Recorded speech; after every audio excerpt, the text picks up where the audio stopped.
আসসালামু আলাইকুম। গরুর মাংস রান্না করা বাঙালি রাঁধুনিদের জন্য খুবই কমন একটি রান্না। তবে অনেকের গরুর মাংস ভালোভাবে সিদ্ধ হতে চায় না, আবার অনেক সময় স্বাদ ভালো আসে না। তাই সহজ প্রসেসে গরুর মাংসের স্বাদ পারফেক্ট কিভাবে আনবেন সেই রেসিপি শেয়ার করব। আশা করছি নতুন রাঁধুনিরা তো উপকৃত হবেনই, পুরাতন রাঁধুনিরাও অনেকগুলো টিপস জানতে পারবেন। আশা করি অবশ্যই সময় নিয়ে আমার পুরো ভিডিওটি দেখবেন। চলুন তবে আর কথা না বাড়িয়ে রেসিপিটি শুরু করি। এখানে আমি 1 কেজি গরুর মাংস নিয়েছি। মাংসগুলো রেগুলার সাইজে কেটে নিয়েছি, বেশি বড়ও না আবার বেশি ছোটও না। হাড়, চর্বি, মাংস সব মিলিয়ে 1 কেজি মাংস দিয়ে আমি রেসিপিটি করে দেখাবো। মাংসগুলো ভালোভাবে পরিষ্কার করে ধুয়ে পানি ঝরিয়ে নিয়েছি। এবার একটি প্যানে আমি মাংসগুলি দিয়ে দিব।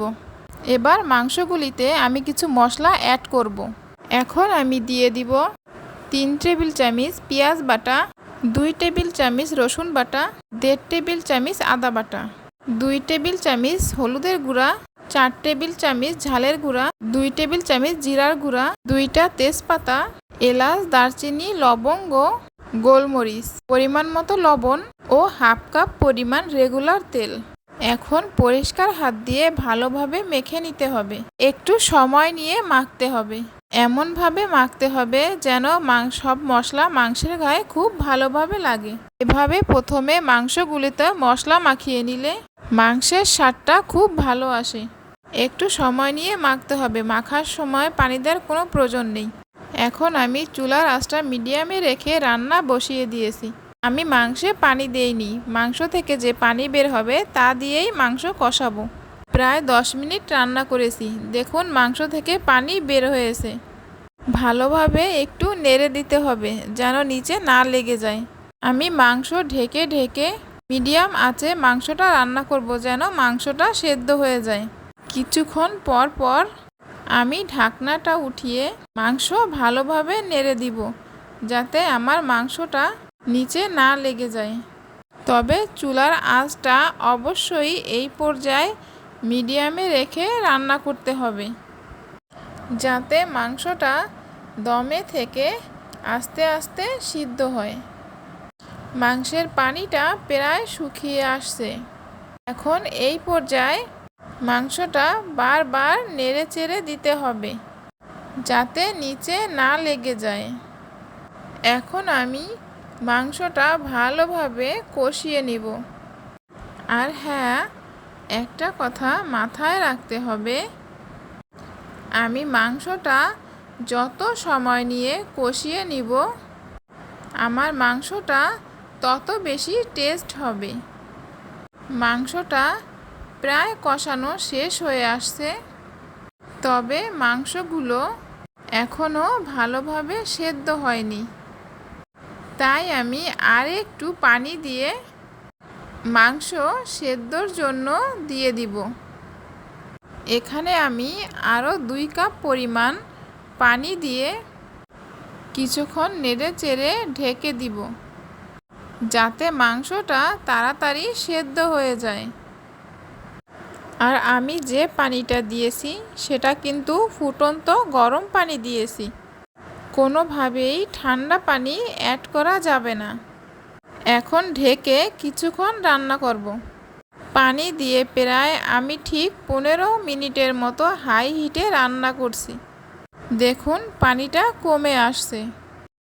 আশা করি এই পানিতেই মাংসটা পুরোপুরি সেদ্ধ হয়ে যাবে। এই পর্যায়ে লবণটা চেক করে নেবেন, লাগলে আরও একটু লবণ দিয়ে অ্যাডজাস্ট করে নেবেন।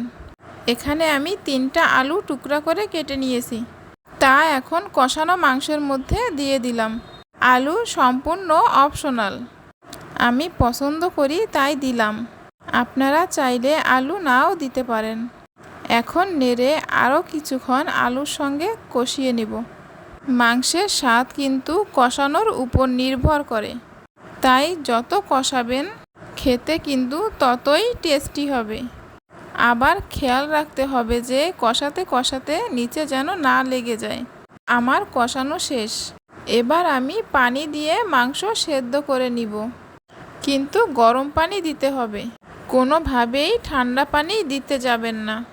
গরম পানি দিলে মাংসটা তাড়াতাড়ি সেদ্ধ হয়ে যাবে।